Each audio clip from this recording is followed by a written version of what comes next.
Watch what's approaching, the supreme moment. Reality striking closer than it seems, don't it? Go ahead, it's for the taking if you want it. If not, the dream dies and you'll be forever haunted. Then confront it. Hey, what's good and good morning. Looks like the stats and super attacks and whatnot have been released officially. So I took a look at Dokkan Official's official kind of stats of each of the units, and I gotta say, Paikuhan's version was very, very difficult to kind of tell. So I'm just gonna take the shortcut method today and look at Goresh's translation. So let's just go ahead and take a quick look at some of the stuff. Since he's already did the legwork, I'm just gonna read it this time around. So this should be the free-to-play LR Babidi and Majin Buu. Leader skill looks to be Majin Buu Saga category key plus 4, HP attack and defense increase of 130%. And then for the super attacks, looks like we have for the 12 key causes colossal damage with a medium chance to steal super attacks and a medium chance to stun. And then the 18 key is causing mega colossal damage with a medium chance to steal super attacks and a medium chance to stun as well. Yeah, it's kind of interesting how they kept the skill sets the same, but not surprising. Passive skill key plus 3, attack and defense increase of 40,000. Man, they really got to get away with the flat number increases for free-to-play LRs. But anyways, gain an additional key plus 3 and attack and defense increase of 30,000 if attacking an enemy who's in a attack down, defense down, stunned, or stilled status. So basically any sort of status effect impacted enemies, you do gain that additional key and attack and defense boost, looks like. And perform an additional attack that's got a medium chance to become a super attack, recovers 5% HP at the end of the turn in which attack is received. Looks like the Link's Master of Magic, Thirst for Conquest, Brutal Beatdown, Nightmare, Fear and Fate, shattering the limit and legendary power in terms of categories. Majin Buu Saga, Join Forces, Terrifying Conquerors, and Inhuman Deeds. So it'll be a good free-to-play option, but I think, you know, the main prize here that everybody wants is the Janemba and Pykuhon unit. So it looks to be for Janemba, a brand new category. Mind and Body Erosion is what Goresh has here. Key plus 3 HP attack and defense increase of 170%, or extreme type key plus 3 HP attack and defense increase of 130%. And then for the super attack, looks to raise defense for 1 turn and causes immense damage. In terms of the passive, attack and defense increase 120%. Guard activated against all types. Extreme type allies get key plus 2, attack and defense increase of 30%. If 4 or more type key spheres are obtained, and then damage reduced by 30% if 2 or more rainbow key spheres obtained. I think these are realistic enough requirements where you should be able to get that on a pretty regular basis. I mean, it's 4 or more key and then off 2 or more rainbow key, so I think that's achievable enough to where it shouldn't necessarily be too much of a problem. For the active skill transformation, to be activated once 5 attacks have been received, once only, that's actually not bad. You could easily get through 5 attacks received, you know, in the first 2 turns if you really get lucky. So, you know, at worst, like 3 turns, you should be able to get like a couple of attacks in. So that's not too bad. Links, the Innocence, More Than Meets the Eye, Metamorphosis, Master of Magic, Nightmare, Big Bad Bosses, Fierce Battle, and then categories. Of course, a brand new one, Movie Bosses and Transformation Boost. So obviously, I'm extremely excited that you know, in the prospect of picking up this unit and pairing this guy up with, you know, the other Janemba units available in the game, like the Easy 8 Int version. It's going to be quite interesting and entertaining to be able to test that out. Once the transformation takes place, for the super attack, raises attack and defense for 1 turn and causes immense damage. For the passive skill, it's an attack and defense increase of 180%. Randomly changes 1 type of key sphere into either one other type of key sphere or rainbow. Gain an additional attack increase of 40% when collecting 3 or more key spheres. High chance to evade enemy attacks when collecting a rainbow key sphere. So that is like pretty minimal requirements to be able to take advantage and exploit the passive skill there. So yeah, I mean, I'm honestly not upset at all with the conditions. I mean, they're realistic enough to where they could be fairly easy to achieve on a pretty regular basis.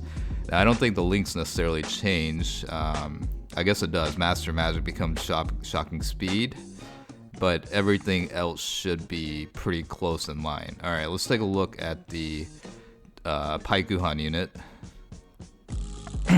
Alright. Leader skill, I guess this is a new one too. Connected aspirations, key category key plus 3 HP attack and defense increase 170%, and then super type key plus 3 HP attack and defense increase 130%. For the super attack, burning shot greatly raises attack for 1 turn and causes immense damage, and greatly lowers attack. Unit super attack, let's see, greatly raises attack for 1 turn and causes immense damage. Effective against all types and greatly lowers attack. And then for the passive skill, looks to be attack and defense increase 150%. Super type allies key plus 2 and attack and defense increase 30% when collecting 3 or more key spheres. Gain additional key plus 4 and high chance to evade enemy attacks and steal the attacked enemy's super attack when collecting a rainbow key sphere. It seems like they really do love the conditional passes based on the amount of key spheres obtained or rainbow key spheres lately. It just seems like I've been seeing a lot of that lately. Alright, let's take a look at the active skill. Condition is able to be used after 4 turns from the start of battle, and there's 1 enemy whose HP is 50% or higher, 1 time only.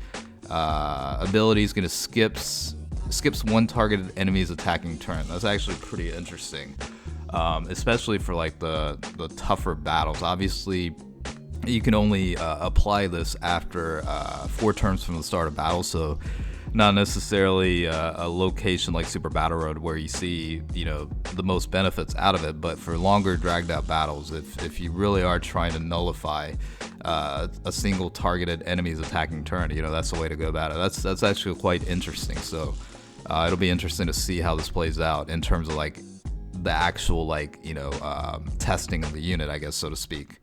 In terms of links, you've got Supreme Warrior, Gentleman, Experienced Fighter, Shocking Speed, Cold Judgment, Otherworld Warrior, Fierce Battle, and then for the categories, obviously the new Connected Aspirations, Movie Heroes, Worthy Rivals, Otherworld Warriors, Saviors, and Battle of the Wits. So a lot of categories to test this guy out on. It'll be pretty interesting, like I said.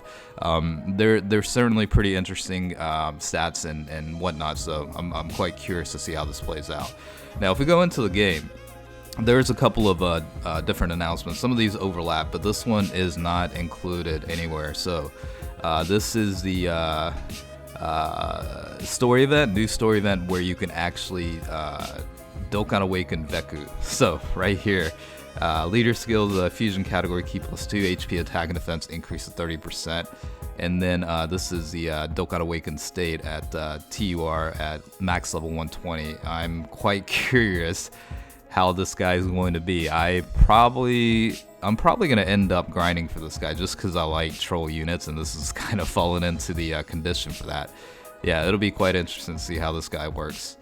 And then you have the information on the LR Babidi and Majin Buu. This is obviously the starting state, and it'll be one of those prime battle type deals because no continues and whatnot, so this will be, I guess, the next prime battle LR, free to play LR anyway. And then you have your Dokkan event announcements for basically the 2 new units, DokkanFest units out of the dual DokkanFest. So yeah, the prep period is going to be Christmas, and then who knows when it'll be done. But typically, when they make these sort of announcements with this kind of time frame for time slots or schedules, they typically get this done within 24 to 48 hours. So if this is coming out on Friday, Japan time, right, which is the equivalent of early Friday morning on on Christmas Day for JP, I guess. Like,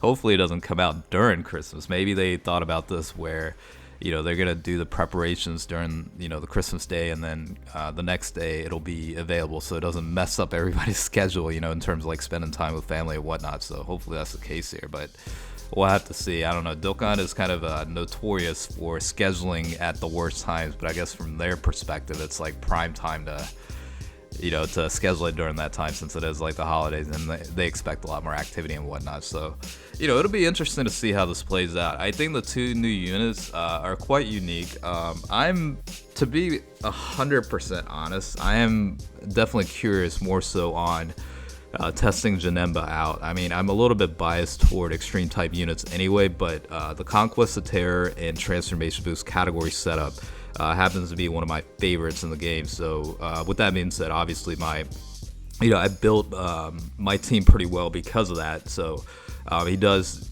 fall into this in terms of like, Janemba I'm talking about here. But yeah, it'll be quite interesting to see how that guy kind of blends in. Like, I'm almost thinking on that setup, I'm really just going to maintain everybody and then probably have to take out someone like maybe, I don't know, I would say I would replace the Int Metacolor with the Transforming Janemba if I'm able to pull him, and then pair that up with the Easy A Int Janemba on one of the rotations, and obviously I have the other, stronger rotation too, but I think that'll work quite well in that scenario. Pykuhon or Paikuhan, I have to think about a little bit in terms of like how I want to build the teams around and whatnot, but it'll be interesting nevertheless to see how these guys perform ultimately. So hopefully you guys enjoyed the video, found it helpful. Appreciate Goresh with the translations. I kind of took the shortcut method today, but as always, thanks for watching, and until next time, I'll catch you guys later.